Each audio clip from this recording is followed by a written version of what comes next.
ಜೀವನದ ಕುರಿತು ಪ್ರಶ್ನೆಗಳಿಗೆ ಸ್ವಾಗತ. ಈ ಕಾರ್ಯಕ್ರಮಗಳು ಪ್ರಶ್ನೋತ್ತರ ಸ್ವರೂಪದಲ್ಲಿ ಇರುತ್ತದೆ ಮತ್ತು ವಿಶಿಷ್ಟವಾದ ಪ್ರಶ್ನೆಗಳನ್ನು ಒಳಗೊಂಡಿರುತ್ತದೆ.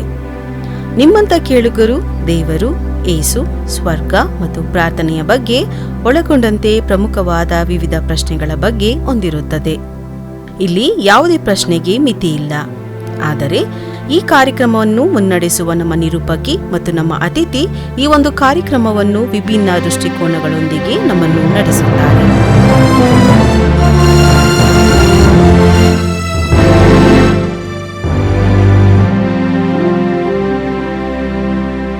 ನಮಸ್ಕಾರ.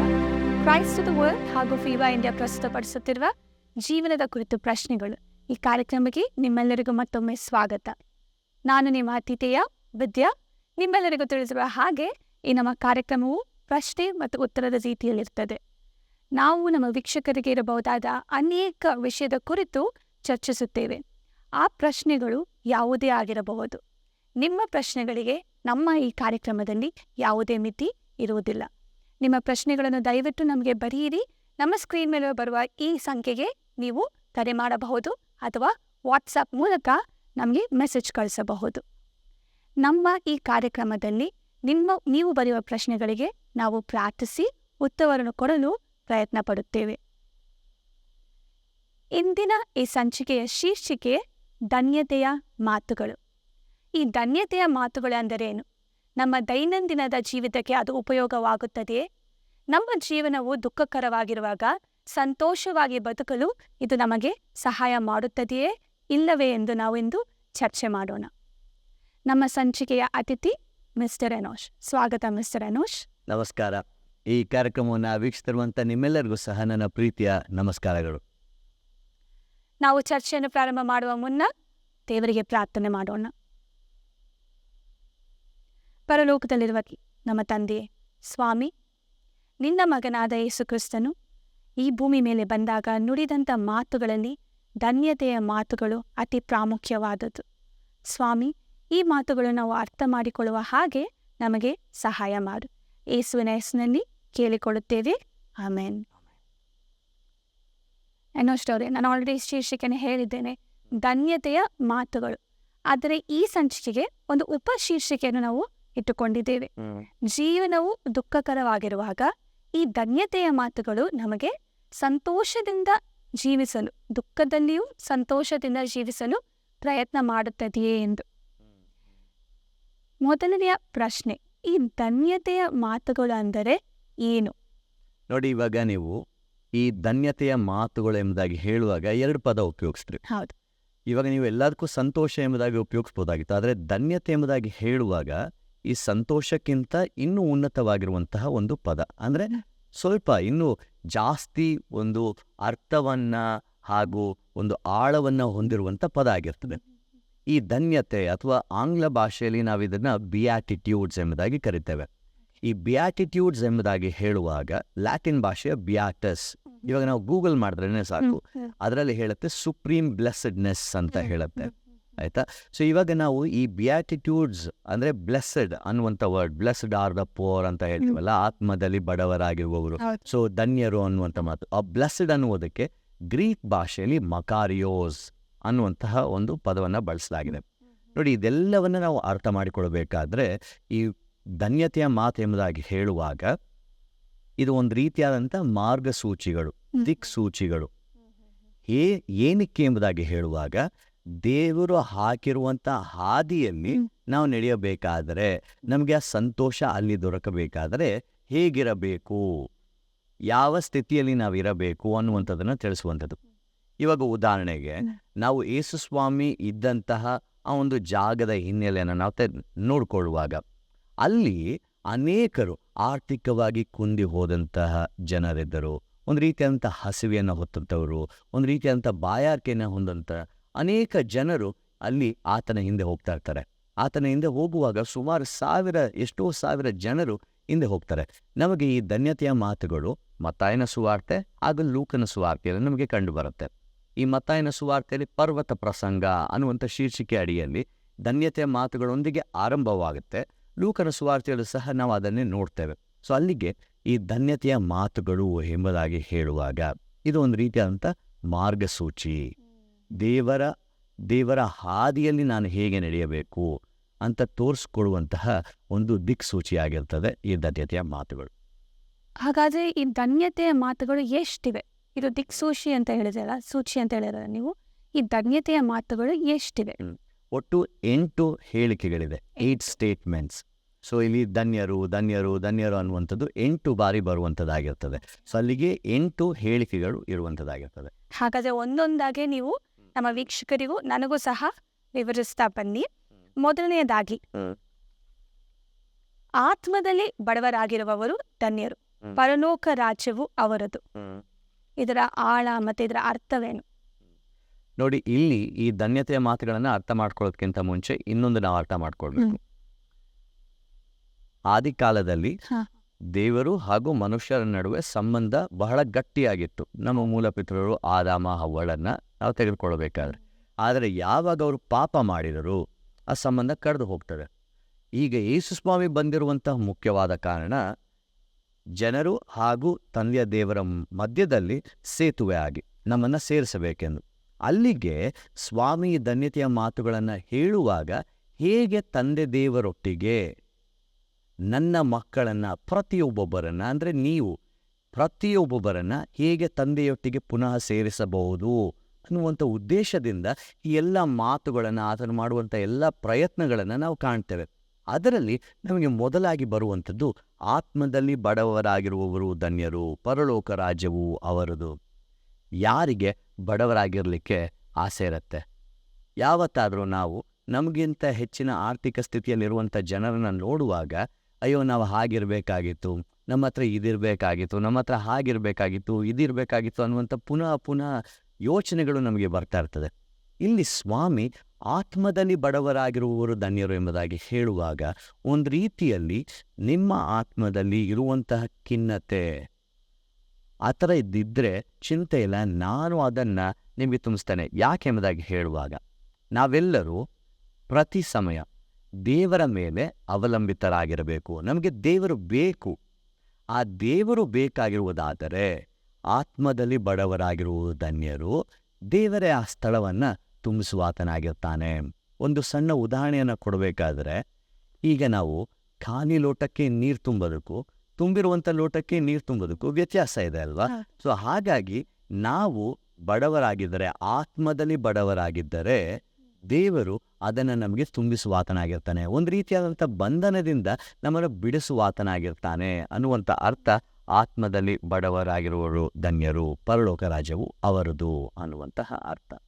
ಏನೇ ಖಿನ್ನತೆ ಇರಲಿ, ನ್ಯೂನ್ಯತೆ ಇರಲಿ, ಆತ್ಮದಲ್ಲಿ ದೇವರ ಮೇಲೆ ಅವಲಂಬಿಸಿ ನಾವು ಜೀವಿಸುವಾಗ ತುಂಬಿಸುತ್ತಾರೆ. ಹೌದು. ಹಾಗಾದ್ರೆ ಅದು ಎರಡನೇ ಭಾಗ ಇದೆ ಅಲ್ಲ, ದೇವರ ರಾಜ್ಯವು ಅವರದೇ. ಇದರ ಅರ್ಥ ಏನು? ಪರಲೋಕ ರಾಜ್ಯವು ಅವರದೇ, ಪರಲೋಕ ರಾಜ್ಯವು ಅವರದು. ನೋಡಿ, ಪರಲೋಕ ಅಂದಾಕ್ಷಣ ಅದು ದೇವರ ರಾಜ್ಯ. ನೀವು ಹೇಳಿದ ಹಾಗೆ ಅಂದರೆ ಏನು? ದೇವರು ನೆಲೆಸಿರುವಂತಹ ಒಂದು ಸ್ಥಳ. ಅದೆಲ್ಲಾದರೂ ಆಗಿರ್ಬೋದು, ಯಾಕಂದರೆ ನಾನು ಅದ್ರ ರೀತಿಯಲ್ಲಿ ಹೇಳಿದ್ರೆ ನಾವೆಲ್ಲರೂ ಎಲ್ಲೋ ಒಂದು ಬೇರೆ ಕಡೆ ಯೋಚನೆ ಹೋಗ್ತೇವೆ. ಅದೆಲ್ಲಾದರೂ ಆಗಿರ್ಬೋದು. ಒಟ್ಟಿನಲ್ಲಿ ದೇವರು ಇರುವಂತಹ ಸ್ಥಳ ಅದು. ಅಲ್ಲಿಗೆ ದೇವರ ಆಡಳಿತ, ದೇವರ ಅಧಿಕಾರ, ದೇವರು ಯಾವ ರೀತಿಯಲ್ಲಿ ತನ್ನ ರಾಜ್ಯವು ನಡೆಯುತ್ತದೆ ಎಂಬುದಾಗಿ ಅಂದುಕೊಂಡಿದ್ದಾನೋ ಆ ರೀತಿಯಲ್ಲಿ ಮುಂದೆ ಸಾಗುವಂತಹ ಒಂದು ಸ್ಥಳ ಅದಾಗಿರ್ತದೆ. ಅಲ್ಲಿಗೆ ಏನು ಎಂಬುದಾಗಿ ಹೇಳುವಾಗ ಪ್ರೀತಿ, ಕರುಣೆ, ದಯೆ, ಆತ್ಮಿಕವಾದಂಥ ಬಲ, ಶಾಶ್ವತವಾದಂಥ ಒಂದು ಆಶ್ವಾಸನೆ, ಇದೆಲ್ಲ ತುಂಬಿರುವಂತಹ ಒಂದು ಸ್ಥಳ.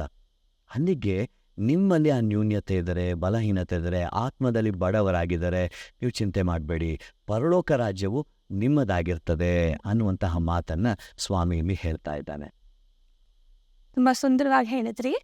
ಎರಡನೇ ಧನ್ಯತೆಯ ಮಾತು, ದುಃಖ ಪಡುವವರು ಧನ್ಯರು, ಅವರು ಸಮಾಧಾನ ಹೊಂದುವರು. ನಾವು ತಕ್ಷಣಕ್ಕೆ ಈ ವಾಕ್ಯ ಓದಿದ ತಕ್ಷಣ ನಾವೇನು ಅನ್ಕೊಳ್ತೇವೆ?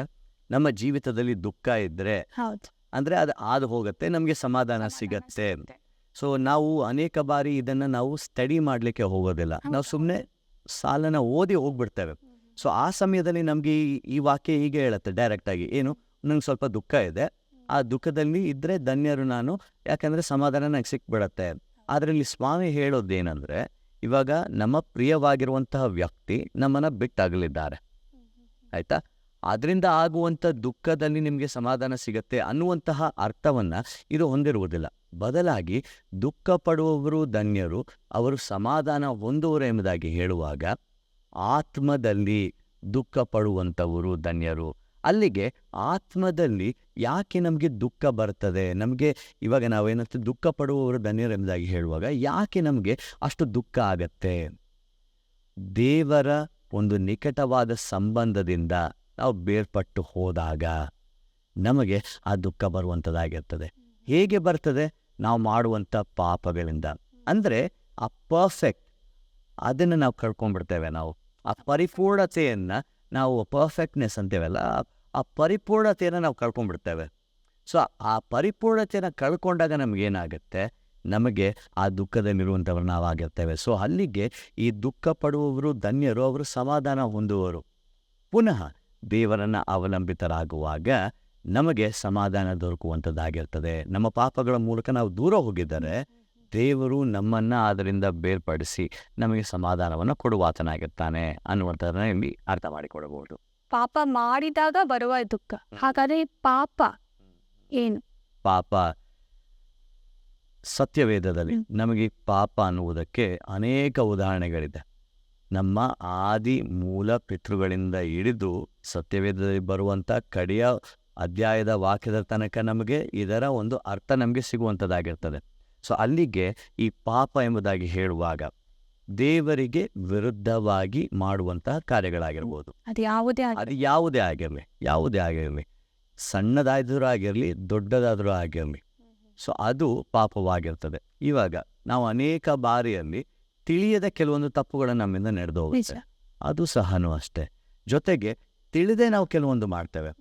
ಬೇರೆಯವರ ಮನಸ್ಸನ್ನು ನೋಯಿಸ್ತೇವೆ, ಬೇರೆಯವ್ರಿಗೆ ಬೇಡದಿರುವಂಥ ರೀತಿಯಲ್ಲಿ ನಡೆದುಕೊಳ್ತೇವೆ, ನಾವೇ ದಬ್ಬಾಳಿಕೆ ಮಾಡ್ತೇವೆ, ಸರಿಯಾಗಿರುವಂಥದ್ದನ್ನು ಅನುಸಾರ ಮಾಡೋದಿಲ್ಲ, ನಮ್ಮಲ್ಲಿ ನಿಷ್ಠೆ ಇರೋದಿಲ್ಲ, ನಮ್ಮಲ್ಲಿ ಬೇಕಾಗಿರುವಂಥ ಒಳ್ಳೆಯ ಗುಣಗಳಿರೋದಿಲ್ಲ. ಅದನ್ನೆಲ್ಲ ಬಿಟ್ಟು ಬೇಡದೆ ಇರುವಂಥವುಗಳನ್ನು ಮಾಡ್ತೇವೆ. ಸೊ ಇದು ಪಾಪವಾಗಿರುತ್ತದೆ. ಸೊ ಆ ಪಾಪ ಅನ್ನುವಂಥದ್ದು ನಮ್ಮನ್ನು ಯಾವಾಗಲೂ ದೇವರಿಂದ ಬೇರ್ಪಡಿಸುವಂಥ ಕಾರ್ಯವಾಗಿರ್ತದೆ. ಸೊ ಅಲ್ಲಿಗೆ ದೇವರು ಪರಿಶುದ್ಧನೆಂಬುದಾಗಿ ನಾವು ನೋಡ್ಕೊಳ್ತೇವೆ. ಅದಕ್ಕೆ ವಿರುದ್ಧವಾಗಿ ಇರುವಂತಹ ಯಾವುದೇ ಕಾರ್ಯ ಆಗಿದ್ದರೂ ಅದು ಪಾಪ. ಅನೇಕ ಬಾರಿ ನಾವು ಅನ್ಕೊಂತೀವಿ, ಒಂದು ಹತ್ಯೆ ಮಾಡಿದ್ರೇನೆ ಪಾಪ, ಯಾರಿಗಾದ್ರೂ ಕಳ್ತನ ಮಾಡಿದ್ರೇನೆ ಪಾಪ ಅಂತೆಲ್ಲ ಅನ್ಕೊಂತೀವಿ.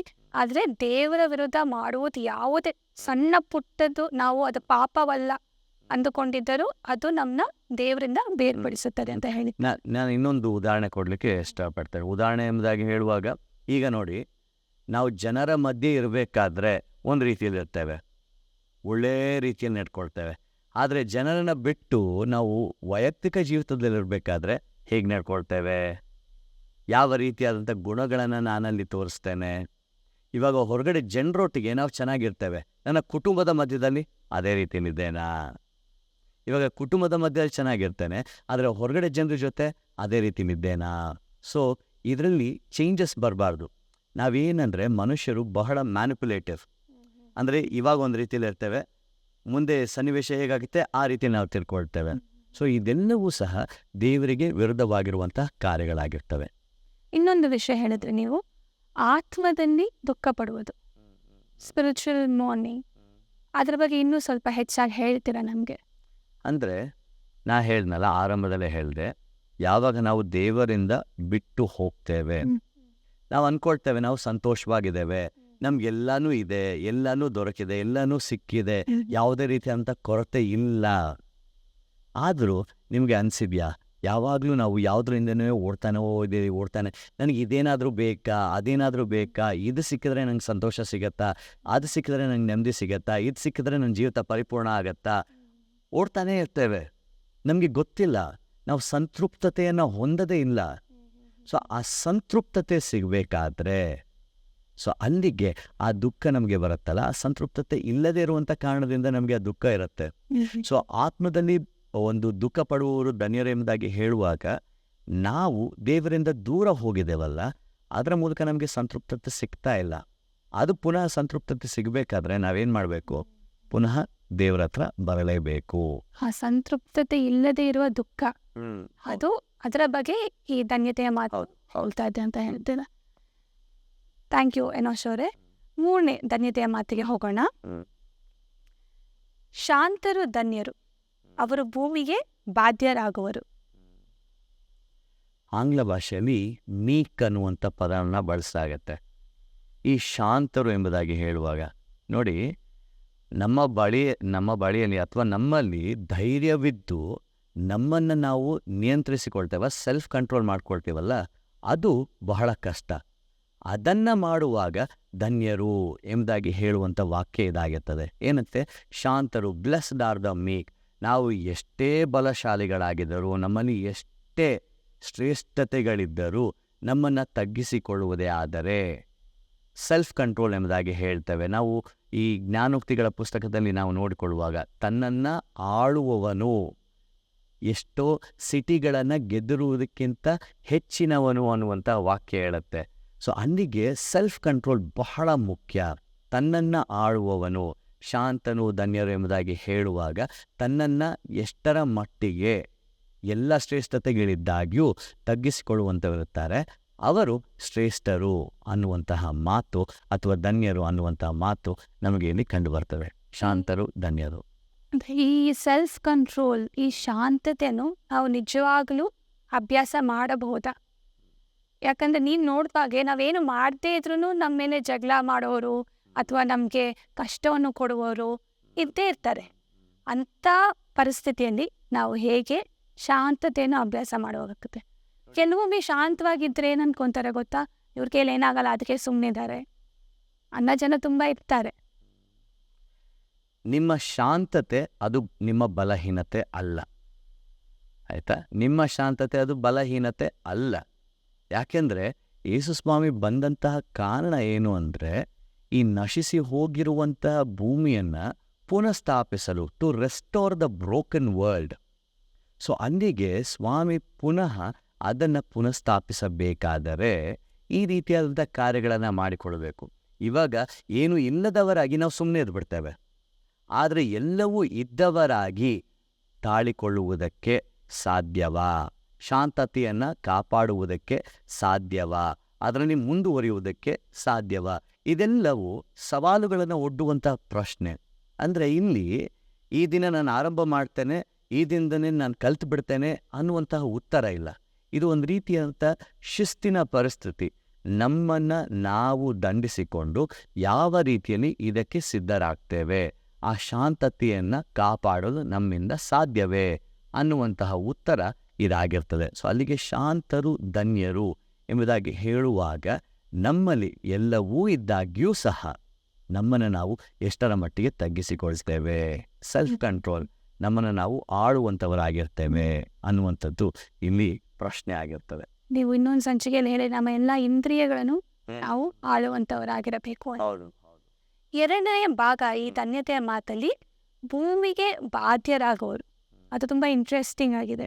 ಅದ್ರ ಬಗ್ಗೆ ಏನು ಹೇಳಿ? For the will inherit the earth.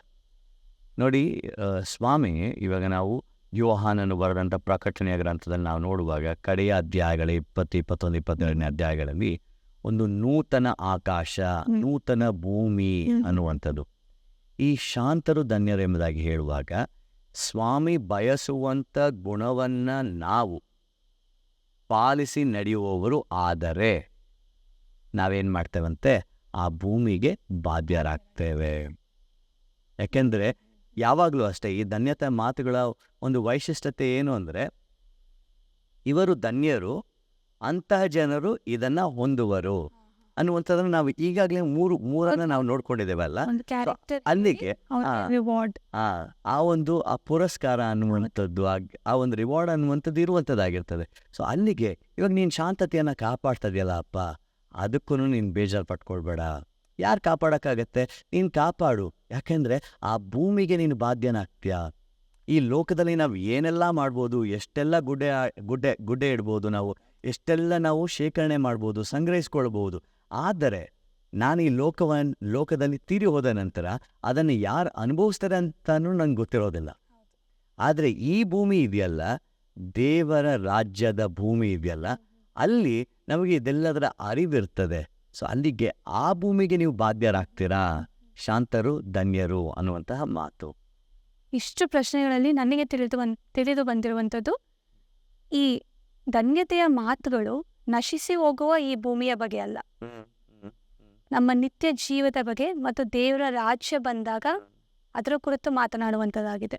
ಆ ಸಮಯದಲ್ಲಿ ನಾವು ಹೇಗೆ ನಮ್ಮನ್ನು ನಾವು ಸಿದ್ಧಪಡಿಸಿಕೊಂಡು ನಾವು ಆತನನ್ನು ಕಾಣುವುದಕ್ಕೆ ಎದುರು ನೋಡ್ತಾ ಇದ್ದೇವೆ ಅನ್ನುವಂಥದ್ದನ್ನು. ಅಂದರೆ ಈ ಲೌಕಿಕವಾದ ದೃಷ್ಟಿಯಲ್ಲೇ ನಾವು ಬೆಳೆಯುವಂಥದ್ದಲ್ಲ, ಆತ್ಮಿಕವಾಗಿ ನಮ್ಮ ಜೀವಿತ ಹೇಗಿರ್ತದೆ ಅದು ಈ ಧನ್ಯತೆಯ ಮಾತುಗಳು. ಮುಂದಿನ ಧನ್ಯತೆಯ ಮಾತಿಗೆ ಹೋಗೋಣ. 4ನೇಯದು, ನೀತಿಗೆ ಹಸಿದು ಬಾಯಾರಿದವರು ಧನ್ಯರು, ಅವರಿಗೆ ತೃಪ್ತಿಯಾಗುವುದು. ನೀವು ಬಾಯಾರಿದಾಗ ಏನು ಮಾಡ್ತೀರಾ? ನೀರು ನೋಡುತ್ತೀವಿ, ಹಸಿದಾಗ ಊಟವನ್ನು ನೋಡುತ್ತೇವೆ. ಇಲ್ಲಿ ಏನು ಹೇಳ್ತಾ ಇದೆ? ನೀತಿಗೆ ಹಸಿದವರು ಅಥವಾ ನೀತಿಗೆ ಹಸಿದು ಬಾಯಾರಿದವರು ಧನ್ಯರು. ನೋಡಿ, ಈ ನೀತಿ ಅನ್ನುವಂಥ ಪದವನ್ನು ಅರ್ಥ ಮಾಡಿಕೊಳ್ಳಬೇಕಾದ್ರೆ ನಮ್ಮಲ್ಲಿ ಯಾರು ಪರಿಪೂರ್ಣರಲ್ಲ, ಇನ್ಕ್ಲೂಡಿಂಗ್ ಮೀ, ನನ್ನನ್ನು ಸೇರಿಸಿ ನಾನು ಪರ್ಫೆಕ್ಟ್ ಅಲ್ಲ. ಇಲ್ಲಿ ನೀತಿ ಎಂಬುದಾಗಿ ಹೇಳುವಾಗ it is not being perfect, ಅಂದರೆ ನಾನು ಪರಿಪೂರ್ಣನಾಗಿದ್ದೇನೆ, ಪರಿಪೂರ್ಣನಾಗಿರಬೇಕು ಅನ್ನುವಂತಹ ಪ್ರಶ್ನೆ ಇಲ್ಲಿ ಅಲ್ಲ. ನಮಗೆ ರೋಮಾಪುರ ಪತ್ರಿಕೆ 3ನೇ ಅಧ್ಯಾಯದಲ್ಲಿ ಹೇಳುತ್ತೆ, ನೀತಿವಂತನೂ ಇಲ್ಲ, ಒಬ್ಬನಾದರೂ ಇಲ್ಲ. ಸೊ ಅಲ್ಲಿಗೆ ಯಾರೂ ಸಹ ನೀತಿವಂತರಲ್ಲ. ಹೌದು, ನಿಜ. ನನ್ನನ್ನು ಸೇರಿಸಿ ಆ ನೀತಿಯನ್ನು ಒದಗಿಸಿಕೊಡುವುದಕ್ಕೇನೆ ದೇವರು ತನ್ನ ಮಗನನ್ನು ಯೇಸು ಕ್ರಿಸ್ತನ ಮೂಲಕ ಕಳಿಸಿಕೊಟ್ಟದ್ದು. ಸೊ ಈ ಸಮಯದಲ್ಲಿರುವಾಗ ನಾನು ಆರಂಭದಲ್ಲಿ ಹೇಳಿದೆ, ಬಾಯಾರ್ದಾಗ ನೀವು ನಿಮ್ಮ ದೈಹಿಕವಾದಂಥ ದಣಿವನ್ನು ನೀವು ನಿವಾರಿಸ್ಕೊಳ್ತೀರಾ ನೀರು ಕುಡಿಯೋದ್ರ ಮೂಲಕ. ಹಸಿದಾಗ ನೀವೇನಾದರೂ ಆಹಾರ ತಿಂದು ನಿಮ್ಮ ದಣಿವನ್ನು ನಿವಾರಿಸ್ಕೊಳ್ತೀರಾ. ಅದೇ ರೀತಿಯಲ್ಲಿ ಆ ನೀತಿಯನ್ನು ಪಡೆಯುವುದಕ್ಕೆ ನಾವು ಹಸಿದು ಬಾಯಾರಿರಬೇಕಂತೆ. ನಾವು ಏಷಾಯನ ಪ್ರವಾದನ ಗ್ರಂಥದಲ್ಲಿ ಒಂದು ಉತ್ತಮವಾದಂಥ ವಾಕ್ಯ ಭಾಗವಿದೆ. ಏಷಾಯನ ಪ್ರವಾದನ ಗ್ರಂಥ 55ನೇ ಅಧ್ಯಾಯದಲ್ಲಿ ಕೆಲವೊಂದು ವಾಕ್ಯಗಳನ್ನು ನಾನು ಓದಲಿಕ್ಕೆ ನಾನು ಇಷ್ಟಪಡ್ತೇನೆ. ಎಲೈ ಬಾಯಾರಿದ ಸಕಲ ಜನರೇ, ನೀರಿನ ಬಳಿಗೆ ಬನ್ನಿರಿ, ಹಣವಿಲ್ಲದವನು ಸಹ ಬರಲಿ. 6ನೇ ವಾಕ್ಯದಲ್ಲಿ ಹೇಳುತ್ತೆ, ಯೆಹೋವನು ಸಿಕ್ಕುವ ಕಾಲದಲ್ಲಿ ಆತನನ್ನು ಆಶ್ರಯಿಸಿರಿ, ಆತನು ಸಮೀಪದಲ್ಲಿರುವಾಗ ಆತನಿಗೆ ಬಿನ್ನಹ ಮಾಡಿರಿ. ದೂರ ಹೋಗ್ಬಿಟ್ಟಿದ್ದಾರೆ ಜನ ದೇವರಿಂದ, ಪುನಃ ಹತ್ರ ಬರಬೇಕು. ಆ ನೀತಿಗೆ ನೀವು ಹಸಿರಿ, ನೀತಿಗೆ ಬಾಯಾರಿರಿ, ಅದನ್ನು ಪಡೆಯುವುದಕ್ಕೆ ನೀವು ಪ್ರಯತ್ನ ಮಾಡಿ, ಆವಾಗ ನೀವು ಧನ್ಯರು ಅನ್ನುವಂತಹ ಮಾತನ್ನು ನಾವು ಈ ಒಂದು ಧನ್ಯತೆಯ ಮಾತುಗಳನ್ನ ನೋಡ್ಕೊಳ್ತೇವೆ. ನೀತಿಗೆ ಹಸಿದು ಬಾಯಾರಿದವರು ಧನ್ಯರು. ನೀವು ಆ ರೀತಿಯಲ್ಲಿ ಮಾಡುವಾಗ ಏನಾಗುತ್ತೆ? ನಿಮಗೆ ತೃಪ್ತತೆ, ಅದು ಸಹಜ, ಅದು ತೃಪ್ತತೆ. ಅದಕ್ಕೋಸ್ಕರ ನೀವು ಹಾತೊರೆಯುವಾಗ ನಾವು ಈ ಹಾಡನ್ನು ಹೇಳ್ತೀವಲ್ಲ, ಬಾಯಾರಿದ ಜಿಂಕೆ ನೀರನ್ನು ಹಾರೈಸುವಂತೆ ನನ್ನ ಹೃದಯ ನಿನಗಾಗಿಯೇ ಹಾರೈಸುತ್ತದೆ ಸು. ಆ ಹಾರೈಸುವಿಕೆ ನನಗೆ ಬೇಕಾಗಿದೆ. ನಾವು ದೇವರನ್ನು ಹಾರೈಸುವಾಗ ಈ ನೀತಿ ಅನ್ನುವಂಥದ್ದೆಲ್ಲ ಅದು ದೇವರಿಗೆ ಸಂಬಂಧಪಟ್ಟಂಥದ್ದು. ದೇವರೇ ಅದನ್ನು ನಮಗೆ ಕೊಡಬೇಕು. ನಾವು ಅದನ್ನು ಹೊಂದ್ಕೊಳ್ಳಿಕ್ಕೆ ಏನೇ ಮಾಡಿದ್ರೂ ಹಾಕೋದಿಲ್ಲ, ಅದು ಕಷ್ಟ. ದೇವರೇ ನಮಗೆ ಅದನ್ನು ಕೊಡುವಾತನಾಗಿರ್ತಾನೆ. ಅಲ್ಲಿಗೆ ಆತನನ್ನು ನಾವು ಹರಸಿ ಅದಕ್ಕೋಸ್ಕರ ಹಸಿವನ್ನು ಬಾಯಾರಿಕೆಯನ್ನು ಇಟ್ಟವರಾಗಿ ಮುಂದುವರಿಯುತ್ತಿದ್ದೇವಾ ಅನ್ನುವಂಥ ಮಾತು ಇದಾಗಿರ್ತದೆ. ಈ ನೀವು ಹೇಳಿದಂಗೆ ಈ ದೈಹಿಕ ಬಾಯಾರಿಕೆ ಆಗಲಿ, ದೈಹಿಕ ಏನು ಹೇಳ್ತಾರೆ, ಒಂದು ಹಸಿವಾಗಲಿ, ಇದೆಲ್ಲದರಿಂದ ಉತ್ತಮವಾದದನ್ನು ನಾವು ಬಯಸಬೇಕು. ಅಂದರೆ ಆತ್ಮೀಕ ಹಸಿವು ಮತ್ತು ಬಾಯಾರಿಕೆ ಇರಬೇಕು ಅಂತ ಹೇಳಿಸಿ, ಈ ನೀತಿಗಾಗಿ ಮಾತ್ರನೇ ನಾವು ಹಸಿವು ಮತ್ತು ಬಾಯಾರಿಕೆ ಇರಬೇಕಾ, ಇಲ್ವಾ ಬೇರೆ ಗುಣಗಳು ಇದೆಯಾ? ಅಂದರೆ ಬೇರೆ ಗುಣಗಳು ಎಂಬುದಾಗಿ ಹೇಳುವಾಗ ನೋಡಿ, ಇಲ್ಲಿ ಸ್ವಾಮಿ ಆ ಒಂದು ಸಮಯಕ್ಕೆ, ಆ ಒಂದು ಕ್ಲುಪ್ತವಾದಂಥ ಒಂದು ಸಮಯಕ್ಕೆ ಆ ಸಾಲುಗಳನ್ನು, ಹೇಳಿಕೆಗಳನ್ನು ಹೇಳುವಂಥದ್ದನ್ನು ನಾವು ಕಾಣ್ತೇವೆ. ಸೊ ಆ ನೀತಿ ಅನ್ನುವಂಥದ್ದು ಅದು ದೇವರ ಗುಣ, ಅದು ದೇವರಿಗೆ ಸಂಬಂಧಪಟ್ಟ ಗುಣ, ಅದು ಅದನ್ನು ನಾವು ಸಹ ಹೊಂದಬೇಕು. ಅಂದರೆ ನಾವೇನಾಗ್ತೇವೆ ಅಲ್ಲಿಗೆ, ನಾವು ಸಹ ದೇವರಂಥ ರೀತಿಯಲ್ಲಿ ದೇವರು, ಯಾಕಂದರೆ ಇವಾಗ ಆತನ ನಮ್ಮನ್ನ ಉಂಟು ಮಾಡಿದಾಗ ಹೇಗೆ ಉಂಟು ಮಾಡ್ದ, ತನ್ನ ಹೋಲಿಕೆಗೆ ಸರಿಯಾಗಿ ತನ್ನ ಸ್ವರೂಪದಲ್ಲಿ ನಮ್ಮನ್ನ ಉಂಟು ಮಾಡಿ ನಮ್ಮೊಳಗೆ ಏನ್ ಮಾಡ್ತಾರಂತೆ, ಶ್ವಾಸವನ್ನ ಓದ್ತಾನೆ. ಸೊ ಅಲ್ಲಿಗೆ ಅದನ್ನ ನಾವೆಲ್ಲೋ ಕಳ್ಕೊಬಿಟ್ಟಿದ್ದೇವೆ. ಅದಕ್ಕೋಸ್ಕರ ನಾವು ಹಸಿವನ್ನ ಹೊಂದಬೇಕು, ಅದಕ್ಕೋಸ್ಕರ ನಾವು ಬಾಯಾರಿಕೆನ ಹೊಂದಬೇಕು ಅನ್ನುವಂತಹ ಮಾತು ಇದಾಗಿರ್ತದೆ. ಮತ್ತೊಂದು ಭಾಗದಲ್ಲಿ ನಾನು ಓದಿರುವುದು, ನಮ್ಮಲ್ಲಿ ಈ ನೀತಿ ಇಲ್ಲದೆ ಇದ್ರು, ನಮ್ಮ ರೈಚಸ್ನೆಸ್ ಇಲ್ಲದೆ ಇದ್ರು, ಕ್ರಿಸ್ತನ ರೈಚಸ್ನೆಸ್, ಕ್ರಿಸ್ತನ ನೀತಿಯು ನಮ್ಮ ಮೇಲೆ ಇದೆ ಅಂತ ದೇವರು ಬರೆದಿರ್ತಾರೆ. ಈ ನೀತಿಗಾಗಿ ನಾವು ತವಕ ಪಡಬೇಕು ಅಂತ ಹೇಳ್ತಾ ಇದ್ದೀರ. ಹೌದು, ಕರೆಕ್ಟ್. Thank you ಅನೋಷ್. ಮುಂದಿನ ಧನ್ಯತೆಯ ಮಾತು, ಇದು 5ನೇದು. ಕರುಣೆಯುಳ್ಳವರು ಧನ್ಯರು, ಅವರು ಕರುಣೆ ಹೊಂದುವರು. ನಾವು ಸಾಮಾನ್ಯವಾಗಿ ಯಾವ ರೀತಿಯ ಜನರಿಗೆ ಕರುಣೆಯನ್ನು ತೋರಿಸ್ತೇವೆ? ಏನು ಮಾಡಿದಾಗ ಇಲ್ಲ, ನಮ್ ಅಂಥವ್ರಿಗೆ ನಿಜವಾಗ್ಲೂ ಕರುಣೆ ತೋರಿಸ್ತೇವ ನಾವು? ಯಾವಾಗ್ಲೂ ಇಲ್ಲ ಅಲ್ವಾ? ಸಪೋಸ್ ಇವಾಗ ನಾವು ಯಾರಾದರೂ ಜನರು ಕಷ್ಟದಲ್ಲಿರಬೇಕಾದ್ರೆ, ಅಥವಾ ಅವ್ರಿಗೆ ಏನೋ ಒಂದು ಕಡಿಮೆ ಆಗಿದೆ, ಪಾಪ ಅವ್ರ ಹತ್ರ ಇಲ್ಲ, ಅಯ್ಯೋ, ಕರುಣೆ ತೋರಿಸ್ತೇವೆ. ಹೌದು. ಇದು ಒಂದು ರೀತಿಯಾದಂಥ ಕರುಣೆ ಆಗಿದ್ರೆ, ನೀವು ಹೇಳಿದ್ರಲ್ಲ, ಯಾರಾದರೂ ಪಾಪ ಮಾಡಿದರೆ, ತಪ್ಪು ಮಾಡಿದರೆ, ಇದು ಇನ್ನೊಂದು ರೀತಿಯಾದಂಥ ಕರುಣೆ. ಯಾರು ಅದನ್ನು ಹೊಂದುವುದಕ್ಕೆ ಯೋಗ್ಯರಲ್ಲ ಅಂಥವರಿಗೂ ಸಹ ಕರುಣೆಯನ್ನು ತೋರಿಸುವಂಥದಕ್ಕೆ ಅಥವಾ ಕರುಣೆಯನ್ನು ನೀವು ವ್ಯಕ್ತಪಡಿಸುವುದಕ್ಕೆ ನಿಮ್ಮಿಂದ ಸಾಧ್ಯವಾ? ಅದನ್ನು ನೀವುಗಳು ಮಾಡಬೇಕು. ಸೊ ಅಲ್ಲಿಗೆ ಕರುಣೆಯುಳ್ಳವರು ಧನ್ಯರು, ಅವರು ಕರುಣೆಯನ್ನು ಹೊಂದುವರೆಂಬುದಾಗಿ ಹೇಳುವಾಗ ನಾ ಹೇಳಿದ್ನಲ್ಲ, ಇದೆಲ್ಲವೂ ಸಹ ದೇವರ ಗುಣಗಳು. ಇದೆಲ್ಲವೂ ಸಹ ದೇವರು ತನ್ನಲ್ಲಿರುವಂಥ ಗುಣ ನಮ್ಮಲ್ಲಿರಬೇಕು ಎಂಬುದಾಗಿ. ಸೊ ಈ ಕಂಪ್ಯಾಷನ್ ಅನ್ನುವಂಥ ಪದ ಉಪಯೋಗಿಸ್ತೇವೆ, ಮರ್ಸಿ ಅನ್ನುವಂಥ ಪದವನ್ನು ಉಪಯೋಗಿಸ್ತೇವೆ. ಸೊ ಇದೆಲ್ಲವೂ ಸಹ ದೇವರಲ್ಲಿರುವಂತಹ ಕರುಣೆ. ಯಾರಾದರೂ ಒಬ್ಬ ಜನರನ್ನ ಅವರ ಬಲಹೀನತೆಯಲ್ಲಿ ನೋಡುವಾಗ ಸ್ವಾಮಿ ಕೈ ನೀಡಿ ಎತ್ತಾನೆ. ಹೌದು ಹೌದು ಅಲ್ವಾ? ಅಯ್ಯೋ, ಆತನಿಗೆ ಕುಷ್ಠ ಬಂದಿದೆ, ದೂರ ಕಳಿಸ್ಬಿಡು, ಮಾಡೋದಿಲ್ಲ ಸ್ವಾಮಿ. ಕುಷ್ಠ ಆದರೂ ಪರವಾಗಿಲ್ಲ, ನಾನು ಅದರಿಂದ ಹೊಲೆ ಆದರೂ ಪರವಾಗಿಲ್ಲ, ನಾನು ಆತನನ್ನು ಕೈ ಹಿಡ್ದು ಎತ್ತೇನೆ ಅನ್ನುವಂತಹ ಮಾತುಗಳು ಇಲ್ಲಿ. ಸೊ ಕರುಣೆಯುಳ್ಳವರು ಧನ್ಯರು ಎಂಬುದಾಗಿ ಹೇಳುವಾಗ, ಒಂದು, ನಾವು ಜನ ಕಷ್ಟದಲ್ಲಿರಬೇಕಾದ್ರೆ ಅವ್ರಿಗೆ ಕರುಣೆಯನ್ನು ತೋರಿಸುವಂಥದ್ದು ಒಂದಾದರೆ, ಅವರಿಗೆ ಯೋಗ್ಯತೆ ಇಲ್ಲದೆ ಹೋದರು ಎಂಬುದಾಗಿ ಹೇಳುವಾಗ, ನಮಗೆ ಅವರು ಎಷ್ಟೇ ಹಗೆತನ ಮಾಡಿದರು, ನಮ್ಮ ಮೇಲೆ ಹಗೆತನ ತೋರಿಸಿದರು, ನಮಗೆ ಅವರು ಎಷ್ಟೇ ತಪ್ಪನ್ನು ಮಾಡಿದರು, ಎಷ್ಟೇ ಬೇಡದಿರುವಂಥ ಕಾರ್ಯವನ್ನು ಮಾಡಿದರು, ನಾನು ಅವರಿಗೆ ಕರುಣೆಯನ್ನು ತೋರಿಸೋದಕ್ಕೆ ಸಾಧ್ಯವಾ? ಕ್ಷಮಿಸಲಿಕ್ಕೆ ಸಾಧ್ಯವಾ? ಅಂಗೀಕಾರ ಮಾಡಲಿಕ್ಕೆ ಸಾಧ್ಯವಾ? ಇದನ್ನೇ ಮಾಡುವುದೇ ಆದರೆ ನಮಗೆ ಆ ಮುಂದಿನ ರಿವಾರ್ಡ್ ಸಿಗತ್ತೆ, ಅವರು ಕರುಣೆ ಹೊಂದುವರು. ಅಲ್ಲಿ ನೀವು ಮಾಡ್ತೀರಾ, ನಿಮಗೆ ಸಿಗತ್ತೆ ಅನ್ನುವಂಥ ಮಾತು. ನನಗೆ ನಮ್ಮ ಪ್ರಾರ್ಥನೆ ನೆನಪಾಗುತ್ತೆ. ಹೌದು, ನೀವು ಬೇರೆಯವರನ್ನ ತಪ್ಪುಗಳನ್ನ ಕ್ಷಮಿಸಿದರೆ ಮಾತ್ರವೇ ನಿಮ್ಮ ತಪ್ಪುಗಳೇನಂತೆ ಕ್ಷಮಿಸಲ್ಪಡ್ತದೆ. ಸೊ ಆ ಕರುಣೆ, ನಾವು ಆ ಕರುಣೆನ ನಾವಿಲ್ಲಿ ನಾವು ವ್ಯಕ್ತಪಡಿಸಬೇಕಾಗಿದೆ, ತೋರಿಸಬೇಕಾಗಿದೆ. ಮುಂದಿನ ಭಾಗ 6ನೇದು, ನಿರ್ಮಲ ಚಿತ್ತರು ಧನ್ಯರು, ಅವರು ದೇವರನ್ನು ನೋಡುವರು. ಇಲ್ಲಿ ನಾನು ಒಂದು ಪದ ರಿಪ್ಲೇಸ್ ಮಾಡುವುದಾದರೆ, ನಿರ್ಮಲ ಚಿತ್ತರು ಅನ್ನುವುದಕ್ಕಿಂತ ಪರಿಶುದ್ಧರು ಎಂಬುದಾಗಿ ಅಂದ್ಕೊಳ್ಬೋದು. ಏಷಾಯನನ್ನು ದೇವರು ಭೇಟಿ ಮಾಡ್ತಾರೆ. ಭೇಟಿ ಮಾಡಿದ ತಕ್ಷಣ ಸೆರಾಫಿಯರು, ಅಂದರೆ ದೇವರ ಸನ್ನಿಧಾನದಲ್ಲಿರುವಂಥ ಏಂಜಲ್ಸ್ಗಳು ಸಹ ತಮ್ಮ ದೇಹಗಳನ್ನು, ಕಾಲ್ಗಳನ್ನು ಮುಚ್ಚಿಕೊಂಡವರಾಗಿ ಬಡಿಯುತ್ತಾ ದೇವರಿಗೇನು ಹೇಳ್ತಾರೆ? ಪರಿಶುದ್ಧನು, ಪರಿಶುದ್ಧನು, ಪರಿಶುದ್ಧನು. ಅಂದರೆ ಸತ್ಯವೇದದಲ್ಲಿ 2 ಬಾರಿಗಿಂತ ಇನ್ನೊಂದು ಬಾರಿ, ಅಂದರೆ 3 ಬಾರಿ ಹೇಳುವಾಗ ಅದು ದೇವರನ್ನೇ ಅಥವಾ ದೇವರಿಗೋಸ್ಕರವೇ ಒಂದು ಸೀಮಿತವಾಗಿರುವಂಥ ಪದ. ಇವಾಗ ಇಲ್ಲಿ ಪ್ರಶ್ನೆ ಏನಂದರೆ, ಈ ಪರಿಶುದ್ಧನು ಪರಿಶುದ್ಧನು ಪರಿಶುದ್ಧನು ಎಂಬುದಾಗಿ ದೇವರನ್ನು ವ್ಯಕ್ತಪಡಿಸಿ ಹೇಳಿದಾಕ್ಷಣ ಏಷಾನಿಗೇನಾಯಿತು? ಅಯ್ಯೋ, ನಾನು ಹೊಲಸು ತುಟಿಯವರ ಮಧ್ಯದಲ್ಲಿ ವಾಸ ಮಾಡುವತ್ತನು, ನಾನು ದೇವರನ್ನು ನೋಡ್ಬಿಟ್ನಲ್ಲ. ಅಲ್ಲಿಗೆ ನಮ್ಮ ಒಂದು ಹೃದಯದಲ್ಲಿ ಆ ಒಂದು ಅಪರಿಶುದ್ಧತೆ ಎತ್ತು ಕಾಣಿಸ್ತದೆ. ಇಲ್ಲಿ ಏನು ಹೇಳುತ್ತೆ? ನಿರ್ಮಲ ಚಿತ್ತರು ಎಂಬುದಾಗಿ ಹೇಳುವಾಗ, ಇವಾಗ ನನ್ನಲ್ಲಿ ಅಶುದ್ಧತೆ ಇದೆ, ಅಶುದ್ಧತೆಯನ್ನು ಬಿಟ್ಟು ಶುದ್ಧತೆಯನ್ನು ಹೊಂದುವುದಕ್ಕೆ ಬಯಸ್ತಾ ಇದ್ದೇನಾ? ಸೊ ಅದನ್ನು ಬಯಸ್ತಾ ಇದ್ದರೆ ಧನ್ಯರು. ನಿರ್ಮಲ ಚಿತ್ತರು, ನಿರ್ಮಲತೆಯನ್ನು ನಾವು ಬಯಸ್ತಾ ಇದ್ದೇವಾ? ಸೊ ಇವಾಗ ನೋಡಿ, ಸೌಲನು ಅಷ್ಟೇನೆ, ಆತನ ಹಳೆಯ ಜೀವಿತದಲ್ಲಿ ಇರಬೇಕಾದ್ರೆ ಆತನು ಧೈರ್ಯವಾಗಿ ಎಲ್ಲರನ್ನ ಹೋಗಿ ಸಮರ್ಸ್ತಾ ಇರ್ತಾನೆ, ಜೈಲಿಗೆ ಹಾಕ್ತಾ ಇರ್ತಾನೆ, ಅವ್ರಿಗೆ ಬಹಳ ಒಂದು ರೀತಿಯಂಥ ನೋವನ್ನು ಕೊಡ್ತಾ ಇರ್ತಾನೆ, ಶೋಷಣೆ ಮಾಡ್ತಾ ಇರ್ತಾನೆ. ಆದರೆ ಸ್ವಾಮಿಯನ್ನು ನೋಡಿದಾಕ್ಷಣ ಆತ ಏನಾಗುತ್ತೆ? ಕಣ್ಣಿಗೆ ಪೊರೆಗಳು ಬರ್ತವೆ, ಕಾಣದೆ ಹೋಗ್ತಾನೆ. ಆ ಪೊರೆ ಬಿದ್ದಾದ ನಂತರವೇ ಸ್ವಾಮಿ ತನ್ನ ಕಾರ್ಯಕ್ಕಾಗಿ ಆತನನ್ನು ಉಪಯೋಗಿಸುವಂಥದ್ದು.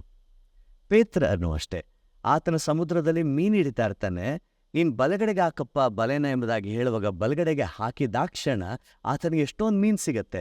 ಮೀನು ಸಿಕ್ಕಿದಾಕ್ಷಣ ಆತನು ಬೇರೆಯವ್ರಿಗೆಲ್ಲ ಆ ಬಲೆನ ಎಳೆಯಕ್ಕೆ ಬಿಟ್ಟು ಆತನು ಈಜ್ಕೊಂಬಂದು ಸ್ವಾಮಿಯರ ಭೇಟಿ ಮಾಡಿದ ತಕ್ಷಣ ಆತನು ಹೇಳುವಂಥ ಸಾಲು, ಸ್ವಾಮಿ ನಾನು ಪಾಪಿ, ನನ್ನಿಂದ ನೀನು ದೂರ ಹೋಗು. ಸೊ ಆ ನಿರ್ಮಲತೆಯನ್ನು ನಾವು ಬಯಸ್ತಾ ಇದ್ದೇವಾ? ನನ್ನಲ್ಲಿ ಆ ಒಂದು ಬಲಹೀನತೆ ಇದೆಯಪ್ಪ, ಅಶುದ್ಧತೆ ಇದೆ ಸ್ವಾಮಿ, ಅದನ್ನು ತೆಗೆದು ಹಾಕಿ ನನ್ನ ಒಳಗೆ ನೀನು ಬಾ. ಆ ಒಂದು ರೀತಿಯಾದಂಥ ಬಯಕೆ ನನ್ನಲ್ಲಿದ್ದರೆ ನಾನು ಯಾವಾಗಲೂ ದೇವರನ್ನು ಕಾಣುವಂಥವನಾಗಿರ್ತಾನೆ. ಇಲ್ಲಿ ತನಕ ದೇವರನ್ನು ಮುಖಾಮುಖಿಯಾಗಿ ನೋಡಿರುವಂಥವ್ರು ಯಾರೂ ಇಲ್ಲ. ನಿಜ. ಮೋಶೆ ಕುರಿತ ವಾಕ್ಯ ಬರೆಯಲ್ಪಟ್ಟಿದೆ, ಆತನೊಬ್ಬನೇ ಇಲ್ಲಿಯ ತನಕ ಮುಖಾಮುಖಿಯಾಗಿ ದೇವರನ್ನು ನೋಡಿದವನು ಎಂಬುದಾಗಿ. ಆದರೆ ನಾವು ದೇವರನ್ನು ಆ ರೀತಿಯಲ್ಲಿ ನೋಡುವುದಕ್ಕೆ ಅಸಾಧ್ಯ, ಕಾರಣ ಅಷ್ಟು ಪರಿಶುದ್ಧತೆ ಆತನಲ್ಲಿದೆ. ಸೊ ಅಲ್ಲಿಗೆ ಸ್ವಾಮಿ ನಮಗೆ ಒಂದು ಬೆಂಚ್ ಮಾರ್ಕ್ ರೀತಿಯಲ್ಲಿ ಅದನ್ನು ರೀಚ್ ಆಗಲಿಕ್ಕೆ ನಮಗೆ ಸಾಧ್ಯನಾ? ಸೊ ಅಲ್ಲಿಗೆ ಆ ನಿರ್ಮಲದ ಚಿತ್ತತೆ ನಮ್ಮಲ್ಲಿ ಇದೆಯಾ? ನಿರ್ಮಲತ್ವದ ಚಿತ್ತತೆ ಬಯಸ್ತಾ ಇದ್ದೇವಾ? ಅದು ಹೊಂದಲಿಕ್ಕೆ ಹಾತೊರಿತಾ ಇದ್ದೇವಾ ಅನ್ನುವಂಥ ಪ್ರಶ್ನೆಯನ್ನು ಒಡ್ಡುವಂಥದ್ದು ಈ ವಾಕ್ಯ ಆಗಿರ್ತದೆ. ನಿರ್ಮಲ ಚಿತ್ತರು ಧನ್ಯರು. ಎಕ್ಸ್ಪ್ಲೇನ್ ಮಾಡಿದ್ದಕ್ಕಾಗಿ ಥ್ಯಾಂಕ್ಸ್ ಅನೋಶ್ ಅವರೇ. ಮುಂದಿನದು,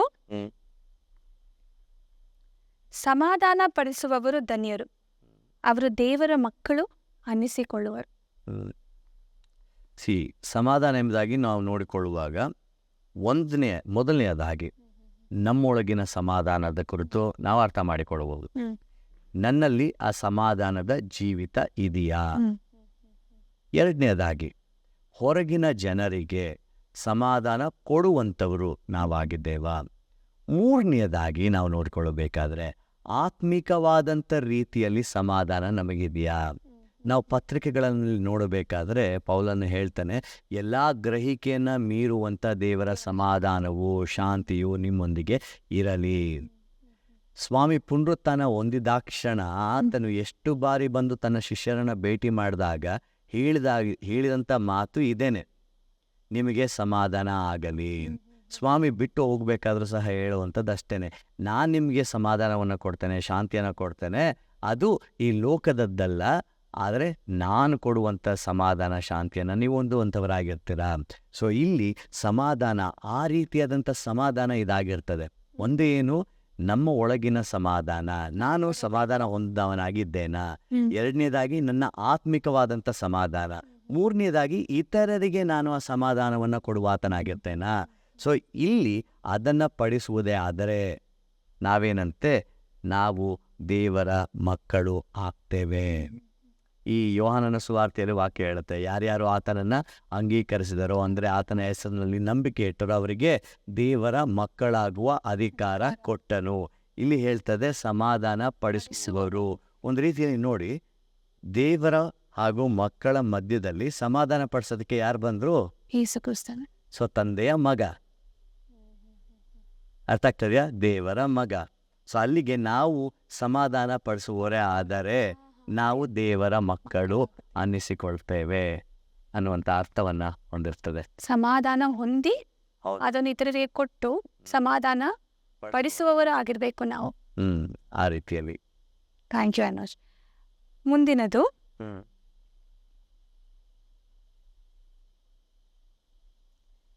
ಕೊನೆಯದಾಗಿರುತ್ತೆ, ನೀತಿಯ ನಿಮಿತ್ತವಾಗಿ ಹಿಂಸೆಯನ್ನು ತಾಳಿಕೊಳ್ಳುವವರು ಧನ್ಯರು, ಪರಲೋಕ ರಾಜ್ಯವು ಅವರದು.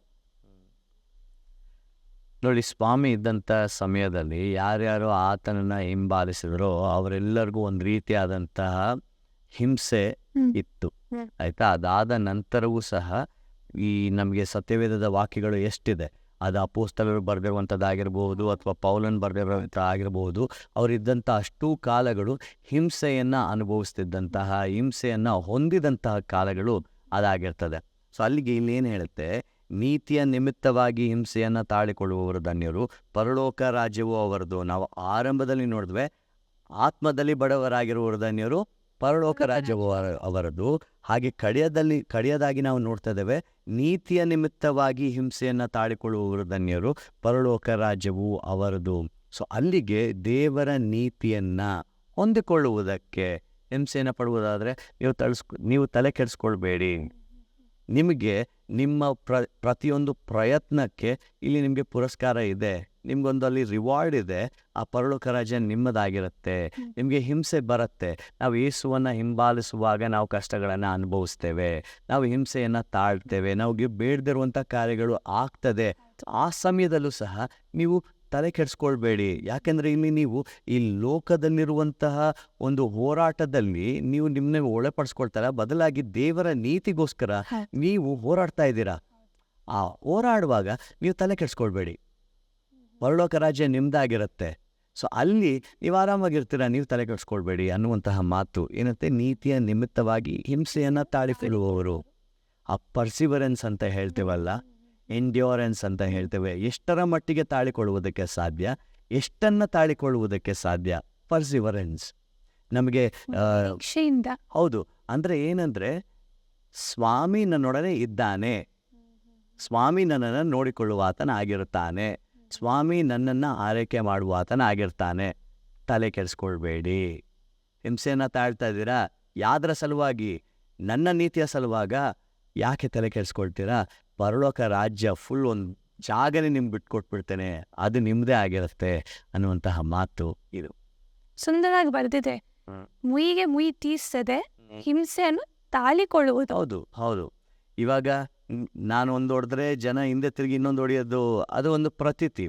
ಎಲ್ಲ ಕಡೆ ನನಗೆ ನೀನು ಹಿಂಗೆ ಅಂದ್ಬಿಟ್ಟ ಅಂತ.